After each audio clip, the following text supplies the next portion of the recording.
तो चलिए आज हम लोग इसमें इतिहास के बारे में हम लोग जानेंगे और ये जितने भी क्वेश्चन होंगे आपको प्रीवियस ईयर क्वेश्चन पेपर मिलेंगे। तो चलिए शुरुआत करते हैं। पहला क्वेश्चन था कि पाषाण युग। हाँ, पाषाण युग को टोटल हम लोग 3 भागों में बांटते हैं। वो कौन कौन है? पहला है पूरा पाषाण काल, मध्य पाषाण काल और नव पाषाण काल। इसको याद रख लेगा। ऐसे क्वेश्चन था, इसमें से 3 एक दे दिया था, बोला कि उसमें से कौन सा नहीं है, तो याद रख लेगा। तो पाषाण युग कौन कौन सा है? पूरा पाषाण काल, मध्य पाषाण काल और नव पाषाण काल। तो चलिए शुरुआत आगे करते हैं। बात करें, हाँ दिखा देता हूँ। बोले कि देखिए, पाषाण युग में मनुष्य जो था पत्थरों के औजारों का प्रयोग करते थे। नाम ही पाषाण लगा, पाषाण में पत्थर होता है, तो पहले जो मानव थे वो पत्थरों के औजारों का प्रयोग करते थे। ठीक है, उसके बाद क्वेश्चन ऐसे था कि देखिए, बोला कि ताम्र पाषाण युग, बोला कि नव पाषाण युग के बाद आरंभ हुआ। हाँ, इसमें से जिसे जो मनुष्य था वो तांबे का सबसे पहले प्रयोग करना शुरू कर दिया था। इसमें ऐसे क्वेश्चन था कि पाषाण युग इनमें से कौन सा नहीं है? इसमें से एक था ये ताम्र पाषाण युग, समझ गए? तो पाषाण युग बस 3 ही था, पूरा पाषाण काल, मध्य पाषाण काल, नव पाषाण काल। ये ताम्र पाषाण काल एक अलग है। हाँ, मतलब नव पाषाण के बाद ताम्र पाषाण काल अलग आया था। तो पाषाण युग को बस हम लोग 3 भागों में बांटते हैं। तो चलिए शुरुआत करते हैं। आगे बात करें कि देखिए, 5000 ईसा पूर्व में मनुष्य ने सर्वप्रथम तांबा का खोज या तांबा धातु का प्रयोग करना शुरू कर दिया। इसको देख लीजिएगा कि 5000 ईसा पूर्व में। बोलेगा तांबा जो था, तांबे का जो प्रयोग करता उसे हम लोग ताम्र पाषाण युग के नाम से भी हम लोग जानते हैं। ठीक है, आगे यहाँ से क्वेश्चन आएगा, ये बहुत इंपॉर्टेंट क्वेश्चन है, मैं आपको दिखाता हूँ। क्वेश्चन है भीमबेटका। पहले तो ऐसे क्वेश्चन आ जाता है कि भीमबेटका की खोज सबसे पहले किसने किया? तो भीमबेटका की खोज बोलेगा, यहाँ खोज का यहाँ लिख दिया हूँ, इसका नाम है श्रीधर वाकनकर। हाँ, इसको याद रख लेगा। भीमबेटका की खोज किसने किया? तो श्रीधर वाकनकर, इसको याद रख लेगा। ठीक, बोले कि कब किया गया? तो ये किया गया 1957 से 1958 के बीच में। इसको याद रखेगा। 2 क्वेश्चन पूछ चुका है आज तक, ये पूछेगा और ये भी पूछेगा। ठीक, बोलेगा ये कहाँ पर है? ये अक्सर पूछते हैं, ये अक्सर ऑप्शन में मध्य प्रदेश से रहता है, लेकिन मध्य प्रदेश आजकल नहीं देने रहा, आजकल ऑप्शन को चेंज कर रहा है। तो भीमबेटका कहाँ पे है? तो मध्य प्रदेश। बोलेगा मध्य प्रदेश से कहाँ? तो मध्य प्रदेश के रायसेन जिले में, यहाँ रख लेगा, मध्य प्रदेश के रायसेन जिले में ये भीमबेटका आपको मिल जाएंगे। ठीक, बोले कि ये क्यों फेमस है? बोले कि यहाँ गुफा, बोले कि यह गुफा जो है ये चारों तरफ विंध्य पर्वतमाला से घिरा हुआ, जो ये गुफा है ये चारों ओर से विंध्य पर्वतमाला से घिरा हुआ, इसको याद रख लेगा। ठीक, और बोला कि जो भीमबेटका है यहाँ पे पूरा पाषाणिक गुफा स्थल मिले, मतलब जो पूरा पाषाणिक जो व्यक्ति थे वो यहीं पे आके वो आवास करते थे, मतलब निवास करते थे, इसको याद रखिएगा। आगे बात करें, जो ये बहुत इंपॉर्टेंट है कि 2003 में यूनेस्को ने इसे भीमबेटका को विश्व विरासत स्थल के तौर से इसे घोषित किया गया, इसको याद रख लेगा। आगे बात करें, जो भीमबेटका था, बोले कि भीमबेटका के शिलाश्रय मतलब कि वहाँ पे जो व्यक्ति पत्थरों के बीच में जो रहा करते थे उसे शिलाश्रय कहा जाता था। तो बोले कि भीमबेटका के शिलाश्रय भारतीय उपमहाद्वीप पर मानव जीवन के प्राचीनतम चिन्हों की वजह से ये प्रसिद्ध है। आगे क्वेश्चन कि जो भीमबेटका था वो क्यों प्रसिद्ध है? तो कारण वहाँ है कि वहाँ पे जो शिलाश्रय मिला है, जो भी पत्थर का जो नाम को आवश्यक वहाँ के जो डिजाइन मिला हुआ है, तो वह प्राचीन काल के जो मानव थे वहाँ पर वो निवास करते थे, जिसके कारण वो प्रसिद्ध है। इसको याद रख लीजिए। मैं जितने भी जो पॉइंट बताया बहुत इंपॉर्टेंट है, ये कहीं एग्जाम में ही पूछे गए हैं, मैं बस वहाँ से पॉइंट को लिख के मेन पॉइंट को लिख दिया हूँ, ताकि आपको भी ये काफ़ी फायदेमंद हो एग्जाम के तौर से, इसको याद रख लीजिएगा। चलिए आगे, आपको दिख रहा होगा हम लोग भीमबेटका बात कर रहे थे। हाँ, बात करें भीमबेटका से रिलेटेड। हाँ, जो भीमबेटका था, देखिए हम लोग बोले कि विंध्य क्षेत्र में भोपाल के दक्षिण पूर्व में है। जैसे क्वेश्चन था कि भीमबेटका कहाँ है, तो पहले तो आपका आएगा मध्य प्रदेश में। हाँ, तो मध्य प्रदेश में जगह बोलेगा तो रायसेन। अब यहाँ क्वेश्चन था कि भीमबेटका जो है यह विंध्य क्षेत्र में वो भोपाल के किस ओर है? तो भोपाल के दक्षिण पूर्व में आपको भीमबेटका मिल जाएंगे। ठीक, बोले कि यहाँ पर मानव जीवन के प्राचीनतम चिन्हों के प्रमाण मिले, मतलब कि मानव किस तरह से रहा करते थे, तो वहाँ का जो डिजाइन है वो हमको भीमबेटका से मिले हैं, इसको याद रख लेगा। आगे बात करें भीमबेटका में, बोले कि भीमबेटका में अधिकांश जो चित्रकारी है ये याद रखिएगा, वो बोले कि मध्य पाषाण काल से रिलेटेड है, मतलब कि वहाँ भी जो भी आपको डिजाइन या जो भी पेंटिंग आपको मिलेंगे वो मध्य पाषाण काल के ही है। ठीक, लेकिन बात करें यहाँ पर उत्तर पाषाण काल, मतलब कि मध्य पाषाण काल से रिलेटेड और भी बहुत सारा आपको जो डिजाइन मिले हैं, चित्रकारी मिले, तो उत्तर पूरा पाषाण काल, उसके बाद ताम्र पाषाण काल के प्रारंभिक ऐतिहासिक और मध्यकालीन युग के भी चित्र मिले हैं। मतलब देख लीजिए, वहाँ ज़्यादा हमको मध्य पाषाण काल के मिले हैं, उसके अलावा उत्तर पाषाण काल और ताम्र पाषाण काल के भी कुछ हमको चित्र वहाँ मिले हैं, इसको याद रख लीजिएगा। आगे बात करें तो बोला कि भारत के जो भीमबेटका था वह पाषाण कालीन शिला के लिए, चित्रकारी के लिए प्रसिद्ध है। मतलब देखिए, इसे जितने भी जो मैं पॉइंट को लिखा हूँ, ये तरह तरह के क्वेश्चन में इसी तरह से डायरेक्ट पूछ दिए हैं कि भारत के जो भीमबेटका में वह किस कला के चित्रकारी मिले, तो वो पाषाण कालीन के चित्रकला के वहाँ चित्रकारी मिले, मतलब डिजाइन मिले। ठीक, आगे बात करें, आप थोड़ा टॉपिक अलग करते हैं। एक है प्राक ऐतिहासिक का, हाँ बोला कि प्राक ऐतिहासिक काल का सही क्रम, हाँ सही क्रम बात करें तो सही क्रम ऐसे था, पहले था पूरा पाषाण काल, फिर मध्य पाषाण काल और दूसरा को नव पाषाण काल। इसको याद रख लीजिएगा। तो ऐसे ही डायरेक्ट क्वेश्चन में था कि इसका कौन कैसा क्रम है, तो ऑप्शन डायरेक्ट था, लंबा करके दिया था, पूरा पाषाण काल, डैश में मध्य पाषाण काल और तीसरा था नव पाषाण काल। इसको पूरा याद रखिएगा। ठीक, जो प्राक ऐतिहासिक काल या इसे बोलेंगे प्रागैतिहासिक काल, हाँ बोला कि प्रागैतिहासिक काल में मानव में लिपि, बोला कि लिपि अथवा लेखन का विकास नहीं हुआ था। मतलब कि पहले जो व्यक्ति थे वो लिखने के लिए उतना नहीं जानते थे। ठीक, बोला कि लेकिन इसका जीवन जो था वो पत्थरों पर ही सीमित था, वो पत्थरों पर ही निवास करते थे। मतलब पत्थरों का ही उसका वो जितने भी जो औजार था, हाँ मतलब शिकार करना या मतलब उससे जितने भी पेड़ पौधे को काटने से रिलेटेड जितने भी जो घटनाएं जो करती थी वो पाषाण से रिलेटेड था, यानी पत्थरों से रिलेटेड था, इसलिए उसे प्रागैतिहासिक काल कहा जाता है। इसको टोटल 3 भाग में हम लोग बांटे, तो पूरा पाषाण काल, मध्य पाषाण काल और नव पाषाण काल है। इसको याद रख लेगा। ठीक, आगे हाँ हम लोग पाषाण काल पढ़ रहे थे। हाँ देखिए पाषाण काल बोलिए या इसको प्रागैतिहासिक काल बोलिए। हाँ इसको टोटल हम लोग 3 पार्ट में पढ़े थे। हाँ मतलब पूरा पाषाण काल, मध्य पाषाण काल और नव पाषाण काल, इसको याद रख लीजिएगा। ठीक, उसी तरह से देखिए प्रागैतिहासिक काल था, जिस तरह से हम लोग बोलेंगे प्रागैतिहासिक काल में जो व्यक्ति था वह मतलब क्या था, वह पढ़ा लिखा नहीं था, मतलब उसके पास नॉलेज नहीं था पढ़ने लिखने का। ठीक है, मतलब लिखित होने का कोई साक्ष्य उपलब्ध नहीं था। ठीक, मतलब कि उसमें से सिर्फ हमको पुरातात्विक साक्ष्य मिले हैं, जो भी जमीन से खोद के जो उन्होंने निकाले हैं उसी से हम लोग अनुमान लगा सकते हैं कि क्या क्या मिले। ठीक, और इसी को हम लोग पाषाण काल कहते हैं। मतलब अभी पढ़ चुके हैं कि पुरातात्विक काल को हम लोग पाषाण काल के भी नाम से जानते हैं। इसको टोटल 3 भाग में हम लोग बांटे, पूरा पाषाण काल, मध्य पाषाण काल, नव पाषाण काल के तौर से आगे बात करते हैं। अब उसी तरह से एक आएगा आद ऐतिहासिक काल। हाँ मतलब क्या हुआ, देखिए पहले तो प्रागैतिहासिक काल में जो व्यक्ति था न लिखने पढ़ने उसको नहीं आता था। ठीक, उसके बाद आद ऐतिहासिक काल में जो हमको एविडेंस मिले हैं वहाँ पे लिखित के साक्ष्य मिले हैं। मतलब वहाँ के जो व्यक्ति क्या थे वो लिख के तो रखते थे, लेकिन क्या हुआ, लेकिन इसे हम लोग अभी पढ़ नहीं पाए हैं। मतलब बहुत दिक्कत है। जिस दिन हम लोग इसको पढ़ लेंगे तो फिर इतिहास हम लोग का बदल जाएगा। हाँ इसका एग्जाम्पल की बात करें आद ऐतिहासिक काल का, तो सबसे बेस्ट एग्जाम्पल सिंधु घाटी सभ्यता होगा। यहाँ से क्वेश्चन बन जाते हैं कि सिंधु घाटी जो सभ्यता होगा किस काल के अंतर्गत आते हैं, तो ये बोलेगा आद ऐतिहासिक काल में। इसको जरूर याद रखिएगा। हाँ आगे उसी तरह से बात ऐतिहासिक काल, देखिए पहले हम लोग पढ़े कि प्रागैतिहासिक काल में कोई व्यक्ति था न लिखने का प्रमाण मिला है न पढ़ने का। ठीक, उसी तरह से आदि ऐतिहासिक काल के मिले, यहाँ तो बात करें लिखित का साक्ष्य मिला है लेकिन यहाँ पे कोई पढ़ नहीं पाया। हाँ अब आएंगे ऐतिहासिक काल। इस काल में जितने भी हम लोग मानव है, खासकर हम लोग इसको पढ़ने और समझने में काफ़ी हम लोग जानकारी प्राप्त कर लिया, और यहाँ से भी हम लोग का इतिहास हम लोग अभी कंटिन्यू चल रहा है और जान रहे हैं हम लोग। हाँ तो चलिए आगे जानते हैं। आगे देखिएगा, अब आते हैं, देखिए क्वेश्चन है कि सिंधु घाटी सभ्यता के समय में, हाँ सिंधु घाटी सभ्यता के समय में शिल्प निर्माण के लिए, हाँ शिल्प बोला कि शिल्प या शिल्प निर्माण के लिए गुजरात का कौन सा शहर बोला कि फेमस था, वो नागेश्वर था, नागेश्वर। इसको याद है, ऐसे क्वेश्चन था, ये डायरेक्ट क्वेश्चन ही है। हाँ कि सिंधु घाटी सभ्यता के समय शिल्प निर्माण के लिए शिल्प गुजरात के कहाँ से प्राप्त करते थे, तो गुजरात के नागेश्वर से प्राप्त करते थे। इसको याद रखिएगा। देखिए आगे क्वेश्चन है रोपड़। हाँ रोपड़ सिंधु घाटी सभ्यता यानी कि क्वेश्चन था कि रोपड़ जो था सिंधु घाटी सभ्यता में कहाँ पर स्थित था, तो सिंधु घाटी सभ्यता आपको पंजाब में मिलेगा। हाँ तो जो रोपड़ था वो सिंधु घाटी सभ्यता पंजाब में आपको मिलेंगे। ठीक, रोपड़ जो बात करते हैं रोपड़, हाँ इसकी खोज जो 1950 में किया था, कौन किया था, बीबी लाल के द्वारा किया था। हाँ बीबी लाल, हाँ इसको याद रख लेगा। ठीक, रोपड़ जो है क्वेश्चन के रोपड़ जो पंजाब में है, तो पंजाब के कहाँ पे है, तो एक जिला का ही नाम रोपड़ जिला है, उसी के नाम से वहाँ मिला है, वहाँ रोपड़ जिला जो रोपड़ में। ठीक, और जो रोपड़ है वह किस नदी किनारे है, रोपड़ जो है वह सतलज नदी के किनारे है। इसको याद रखना, रोपड़ जो है सतलज नदी के किनारे है, ये बहुत इंपॉर्टेंट है। ठीक, आगे बात करें रोपड़ के पढ़ रहे थे। हाँ बोले कि यहाँ से मनुष्य के साथ पालतू, हाँ यहाँ के मनुष्य के साथ पालतू कुत्तों को दफनाने के साक्ष्य मिले हैं, मतलब रोपड़ से। ऐसे क्वेश्चन बनेंगे, जितने भी कहीं क्वेश्चन पूछे गए हैं कि रोपड़ कहाँ पे है, पंजाब में है, इसकी खोज कब किया गया, तो 1950 में बीबी लाल के द्वारा किया गया। ठीक, रोपड़ कहाँ पे है, मतलब पंजाब के रोपड़ जिले में है। हाँ ये क्वेश्चन खूब आया है, रोपड़ किस नदी किनारे है, तो सतलज नदी किनारे है। ठीक, इसको याद रखिए। और यहाँ पे मिले हैं मनुष्य के साथ पालतू जानवरों को दफनाने के साक्ष्य हमको रोपड़ से ही मिलेंगे। ठीक है, मिले हैं। अब देखिए आगे बढ़ते हैं।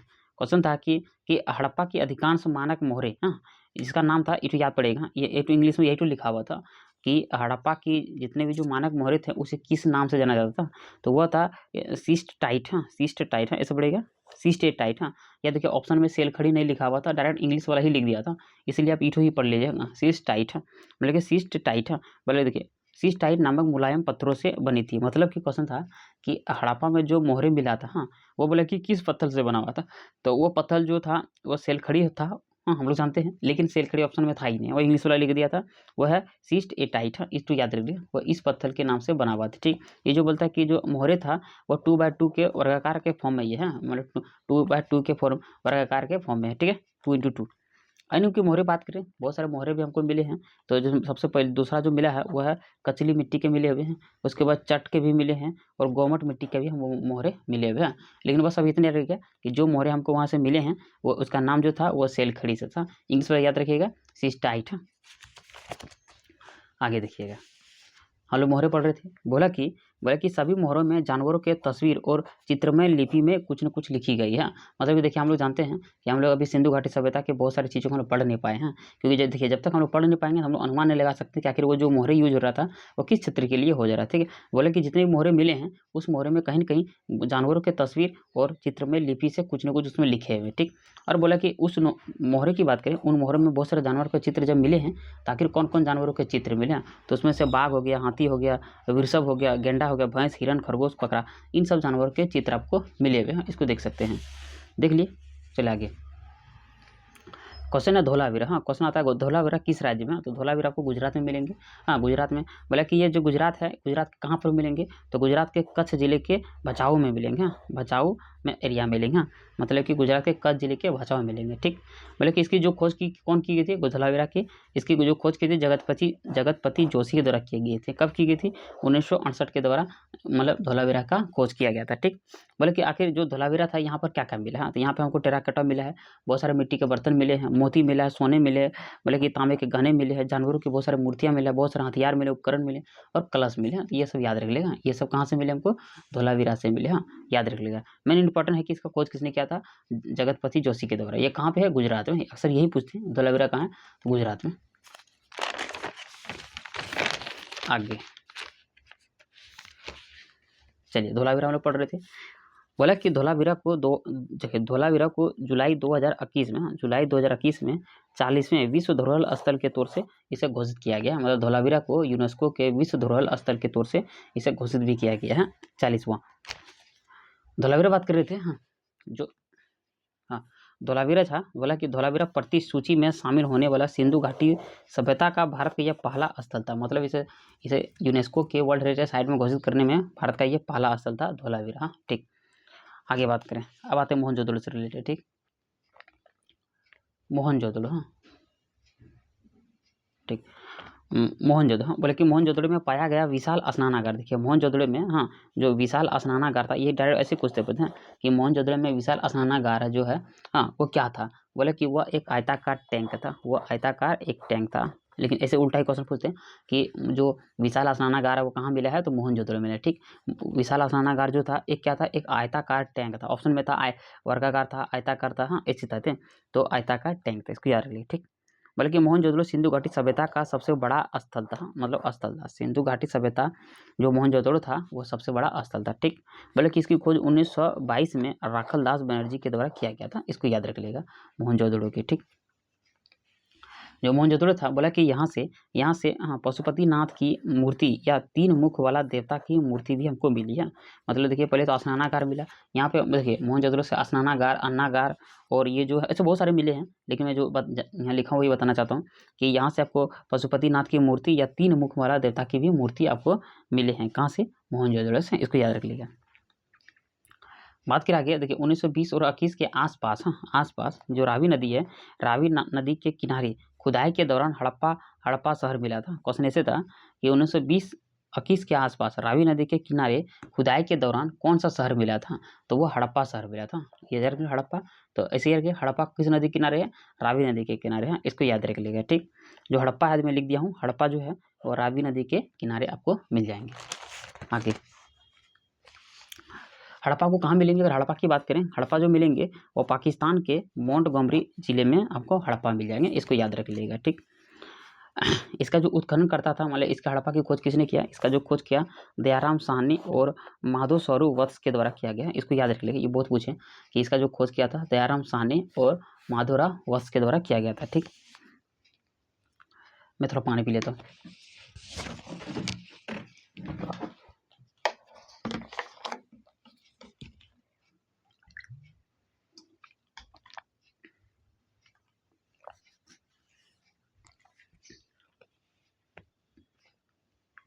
आपको दिख रहा है? शुरू करें? हाँ ठीक।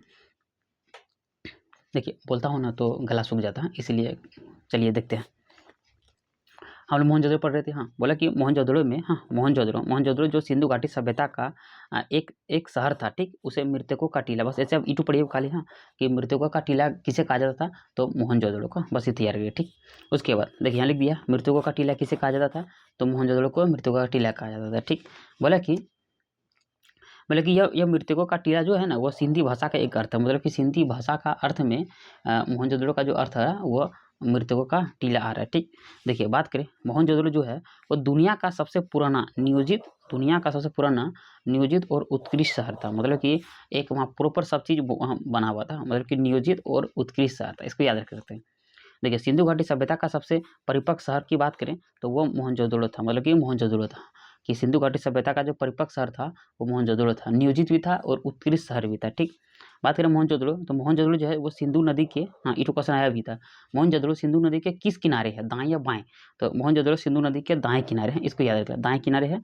और बोला कि यह पाकिस्तान के लारकाना जिले में, इसको याद रखना, पाकिस्तान के लारकाना जिले में स्थित है। कौन? मोहनजोदड़ो, ठीक। इसकी जो खोज किया था 1922 में राखल दास बनर्जी के द्वारा किया गया था, इसको याद रख लें, राखल दास बनर्जी के द्वारा खोज किया गया था। चलिए आगे, चलिए हम लोग मोहनजोदड़ो पढ़ रहे थे, हम लोग तो पढ़ चुके हैं कि मोहनजोदड़ो को हम लोग क्या बोल रहे थे? मोहनजोदड़ो को मृतकों का टीला कह रहे थे। इसका जो अर्थ आ रहा था वह सिंध भाषा के अर्थ के तौर से इसे किया गया मृतकों का टीला, इसको याद रख सकते हैं। आगे देखिए मोहनजोदड़ो पूछे कहाँ है, तो मोहनजोदड़ो पाकिस्तान में पूछेगा तो पाकिस्तान के सिंध में आपको मोहनजोदड़ो मिल जाएंगे, इसको याद रख लेगा, ठीक। ये पाकिस्तान के लारकाना जिले में भी मिलेंगे। देखिए और अलग अलग तरह से क्वेश्चन पूछे हुए हैं कि मोहनजोदड़ो कहाँ पे स्थित है, सिंध में स्थित है। पाकिस्तान के कहाँ पे अवस्थित है, तो लारकाना जिले में अवस्थित है, ठीक। बोले कि जो मोहनजोदड़ो था वह सिंधु नदी के किस ओर अवस्थित है? देखिए मैं लिख दिया हूँ दाईं ओर अवस्थित है, ठीक। इसके बाद बोले कि 1922 में इसकी खोज किया गया राखल दास बनर्जी के द्वारा। इसे बार बार क्वेश्चन पूछे गए इसलिए मैं लिख दिया हूँ ताकि देखिए कि किस तरह से क्वेश्चन पूछे जाते हैं, ठीक। आगे बात करें मोहनजोदड़ो से रिलेटेड, बोले कि यहाँ की शासन व्यवस्था, बोला कि राजतंत्रात्मक न होकर यहाँ जनतंत्रात्मक थी। मतलब कि यहाँ पे राजा शासन नहीं करते थे, वहाँ के जनता शासन करते थे। याद रख लेगा कि यहाँ की जो शासन व्यवस्था थी वह राजतंत्रात्मक न होकर जनतंत्रात्मक थी। कहाँ पर? तो मोहनजोदड़ो में, इसको याद रख लेगा, ठीक। अब आगे तो हड़प्पा के बारे में। हड़प्पा, बोला कि हड़प्पा सभ्यता का जो चौहुदड़ो शहर है, बोला कि चौहुदड़ो जो है वह विशिष्ट जो है वो मनके बनाने के लिए फेमस था। क्वेश्चन आएगा कि चौहुदड़ो जो फेमस है वह किसके लिए फेमस है? तो मनके बनाने के लिए फेमस है। और भी चीज़ के लिए फेमस है, मैं लिख दिया हूँ, जैसे शिप बनाने के लिए फेमस है, धातु की वस्तु बनाने के लिए फेमस था, मोहर बनाने के लिए बहुत फेमस था चौहुदड़ो, तराजू के निर्माण के लिए फेमस है और शिल्प उत्पादन के लिए काफ़ी फेमस है। इसको याद रखिएगा, चौहुदड़ो, ठीक। अगर बात करें चौहुदड़ो की खोज कब किया गया, तो 1931 में एम जी मजूमदार के द्वारा चौहुदड़ो की खोज की गई थी। इसको याद रख सकते हैं, एम.जी. मजूमदार के द्वारा, ठीक। मतलब कि यहाँ जो है ये चौहुदड़ो जो था, यहाँ पर सैंधव संस्कृति मतलब सिंधु घाटी सभ्यता के रिलेटेड हमको बहुत सारे संस्कृति मिले हैं। और बोला कि यहाँ पाक हड़प्पा संस्कृति जिसे कि जूकर, इसके देखिए पाक हड़प्पा संस्कृति ना, नहीं दिख रहा, मैं दिखा देता हूँ। देखिए बोला कि पाक हड़प्पा संस्कृति जिसे जूकर अलग अलग तरह से नाम जानते, जिसे झूकर या झाकर के नाम से जानते हैं, ये तो बढ़िया से पढ़िएगा। जिसे झूकर और झाकर किसे बोला जाता है, तो वो था हड़प्पा संस्कृति, पाक हड़प्पा संस्कृति को जिसे झूकर और झाकर के नाम से हम लोग जानते हैं, ठीक। बोला कि यहाँ के जो निवासी थे मतलब चौहुदड़ो के, वो कुशल कारीगर थे, इसको याद रख लीजिएगा, ठीक। आगे बोला कि देखिए सिंधु घाटी सभ्यता के हड़प्पा स्थल को सबसे पहले खोजा गया था। अगर क्वेश्चन आएगा कि सिंधु घाटी सभ्यता के सबसे पहला जो खोजा गया जो शहर था वो क्या था, वो हड़प्पा था, ठीक। इसे कब खोजा गया था? 1921 में दयाराम साहनी के द्वारा इसे खोजा गया था, इसको याद रख लेगा, ठीक। हड़प्पा जो है किस नदी किनारे है? हड़प्पा आपको सिंधु नदी के किनारे मिलेंगे और ये घाटी के तौर से फैला हुआ है, इसीलिए इसे हड़प्पा सभ्यता या सिंधु घाटी सभ्यता के नाम से हम लोग जानते हैं, ठीक। आगे बात करें 1922 में राखाल दास बनर्जी मोहनजोदड़ो की खोज की। पहले देखिए हड़प्पा की खोज किसने किया? 1921 में दयाराम साहनी। और मोहनजोदड़ो की खोज कब किया? 1922 में राखाल दास बनर्जी के द्वारा किया गया था। ये दोनों याद रख लीजिएगा, ठीक। आगे बात करें बोले कि पत्थर की बनी नर्तक, बोला कि पत्थर की बनी नर्तक करते हुए पुरुष की मूर्ति, यानी उसे हम लोग नटराज के नाम से भी जानते हैं। ये बोले कि हड़प्पा स्थल के से प्राप्त हुई है। ये याद रहे ना, मतलब क्वेश्चन इट है कि जो नटराज की मूर्ति है वो हमें कहाँ से प्राप्त हुई है? सिंधु घाटी सभ्यता की, वो हमें हड़प्पा से प्राप्त हुई है, ठीक। बोले कि ये जो नर्तक था जिसे पुरुष नर्तक धड़ या इसे जो नर्तक है ना, ये इसी को हम लोग नटराज बोल रहे थे। इस पुरुष नर्तक जो धड़ है वह किस पत्थर से बना? हाँ, तो वह चूना पत्थर से बना, इसको याद रखना, ये चूना पत्थर से बना हुआ है। ठीक, बोले कि यहाँ बात करें, बोले कि यहाँ, हाँ, यहाँ दाहिने जो है, बोले कि यहाँ दाहिने पैर के बल, हाँ, यहाँ बहुत सारा मोहरे से मिला है। बोले कि यहाँ दाहिने पैर के बल खड़ा और बाएं पैर, हाँ, नृत्य की मुद्रा में खड़ा उठा आपको मिलेंगे। जैसे कि जिससे हम लोग क्या बात बोले, ये जो नटराज है, नटराज हम लोग बोले ना, तो नटराज के बोला कि आखिर वो क्वेश्चन यहाँ से बन भी सकता है, ऐसे ये बना नहीं है। हम लोग क्या बोले, पुरुष नर्तक धड़, मतलब क्या मिलेगा, पुरुष को डांस करते हुए, जिसे हम लोग शिव के तौर से इसको नटराज के नाम से जाना जा रहा है। ये चूना पत्थर से बना हुआ है। आगे देख सकते हैं, यहाँ बात करें, ये जो है बताया जाता है कि इसका जो दाहिना पैर है, बोला कि दाहिना पैर जो है, दाहिना पैर के बगल में वो खड़ा है। नटराज जो है वो दाहिना पैर के बगल में खड़ा है और बायां जो पैर है वो हवा में है। ऐसे डायरेक्ट क्वेश्चन पूछेगा, जो नटराज का जो मूर्ति है वो कौन सा पैर के बल खड़ा है, तो वो दाहिने पैर के बगल में खड़ा, मतलब पैर के में खड़ा है और बायां पैर उसके मतलब नृत्य की मुद्रा में। इसको याद रख सकते हैं, नृत्य की मुद्रा में, नृत्य, इसको याद रख सकते हैं। आगे हम नटराज पढ़ रहे थे, इसका जो मूर्ति हमको मिला था, हाँ, वो 7 से 8 इंच आपको मिले हैं हम लोग, इतना इसका ऊंचाई। ठीक, अब आता है धोलावीरा के रिलेटेड। ये आपको धोलावीरा दिख रहा होगा। ठीक, बोला कि धोलावीरा जो स्थल है वो आपको कहाँ मिलेंगे, तो धोलावीरा हम लोग को गुजरात में मिलेंगे। ठीक है, गुजरात में। ठीक, इसकी खोज जो कोई किया था, इसकी खोज 1968 में जगतपति जोशी के द्वारा किया गया था। ठीक, इसे यूनेस्को के द्वारा, धोलावीरा को यूनेस्को के द्वारा इसे, हाँ, वैश्विक, हाँ, क्या लिखा, धरोहर स्थल के रूप में सूचित किया गया, मतलब कि वर्ल्ड हेरिटेज साइट के तौर से इसे सूचित किया गया। ठीक, आते हैं सिंधु घाटी सभ्यता के बहुत सारे प्रमुख स्थल हैं, इसको याद रखिएगा, जैसे कि मोहनजोदड़ो, कालीबंगा, हड़प्पा, धोलावीरा, लोथल, राखीगढ़ी है, इसको याद रख सकते हैं। उरुक, ये बहुत इंपॉर्टेंट क्वेश्चन है। उरुक, हाँ, उरुक बोला कि ये क्या कहाँ था, ये बोला कि उरुक जो था ये सुमेरियन सभ्यता का एक शहर था, उरन। हाँ, जिस तरह से सिंधु घाटी सभ्यता की ये प्रमुख शहरें थी, हाँ, मोहनजोदड़ो, कालीबंगा, हड़प्पा, धोलावीरा, लोथल, राखीगढ़ी, तो उसी तरह से उरुक जो था वो सुमेरियन सभ्यता का एक शहर था, इसको याद रख सकते हैं।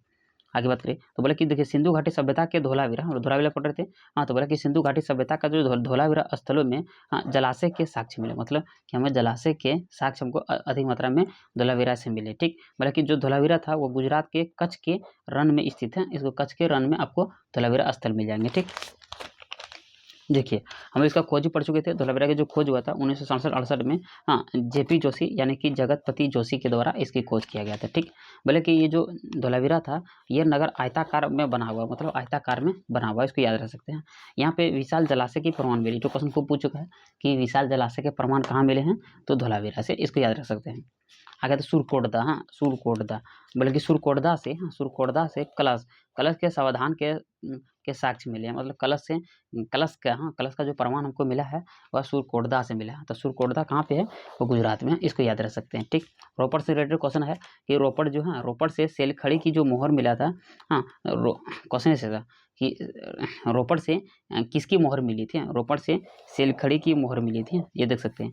यहाँ पे मोहर हो गया मृदभार और कुल्हाड़ी भी आपको हमको रोपड़ से मिला हुआ था। ठीक, देखिए रोपड़ के जो निवासी था वह जल संचय के कुशल मैकेनिज्म आर्ट से वो काफ़ी फेमस थे, मतलब कि जल को किस तरह से उसको एक सेव करना है वो काफ़ी इससे परिचित थे। ठीक, आगे बात करें, देखिए बोला कि पुरातात्विक स्थल, हाँ, सुरकोटदा, पुरातात्विक स्थल सुरकोटदा गुजरात राज्य में अवस्थित है। क्वेश्चन था कि सुरकोटदा किस राज्य में, तो गुजरात राज्य में। ठीक, मतलब कि ये जो गुजरात के कच्छ जिले में भी अवस्थित है। ठीक, यहाँ से हड़प्पा सभ्यता के विस्तार के भी प्रमाण हमको मिले हैं सुरकोटदा से, इसको याद रख सकते हैं। ठीक, मतलब कि 1966 में, हाँ, 1966 में जगतपति जोशी के द्वारा इसकी खोज की गई थी, इसको याद रख सकते हैं।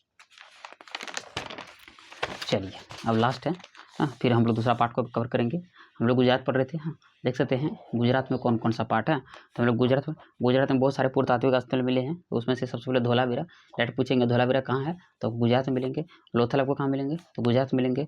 रंगपुर कहाँ है, तो गुजरात में मिलेंगे। सुरकोटदा आपको कहाँ मिलेंगे, तो वो आपको गुजरात में मिलेंगे, इसको याद रख सकते हैं। ठीक, उस तरह से उत्तर प्रदेश की बात करें, उत्तर प्रदेश में आपको आलमगीर मिलेंगे। आलमगीर कहाँ है, तो उत्तर प्रदेश में। ठीक, आपको कालीबंगा पूछेंगे कहाँ पे, तो राजस्थान में मिलेंगे। बोलेंगे मांडा आपको कहाँ मिले हैं, तो जम्मू कश्मीर में। देमाबाद आपको कहाँ मिले हैं, तो महाराष्ट्र में। रोपड़ अगर पूछें तो वो आपको पंजाब में मिलेंगे। ठीक, आगे प्रसिद्ध, हाँ, प्रसिद्ध सिंधु घाटी सभ्यता, हाँ, प्रसिद्ध सिंधु घाटी सभ्यता, हाँ, कि जो मोहनजोदड़ो था, प्रसिद्ध सिंधु घाटी सभ्यता जो मोहनजोदड़ो की को पहली बार जो खुदाई जो किया था ना R.D. बनर्जी के द्वारा, वो जानते हैं कि जो मोहनजोदड़ो की जो खोज किया था R.D. बनर्जी के द्वारा किया गया था, या इसे हम R.D. बनर्जी को राखाल दास बनर्जी के द्वारा किया गया था 1922 में। हाँ, इसको याद रख सकते हैं।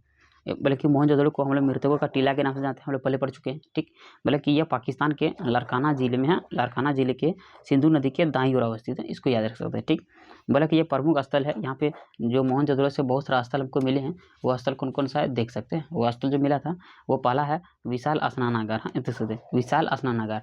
डायरेक्ट क्वेश्चन बन जाते हैं कि विशाल स्नानागार कहाँ पे से मिले हैं, तो मोहनजोदड़ो से मिले थे। ठीक, आखिर जो विशाल स्नानागार था वो कितना मीटर गहरा ऊंचा है, हाँ, तो वो बात करें तो वो 11.88, हाँ 11.88 मीटर लंबा था, हाँ, और 7.01 मीटर चौड़ा था, और 2.43 मीटर क्या था, गहरा था।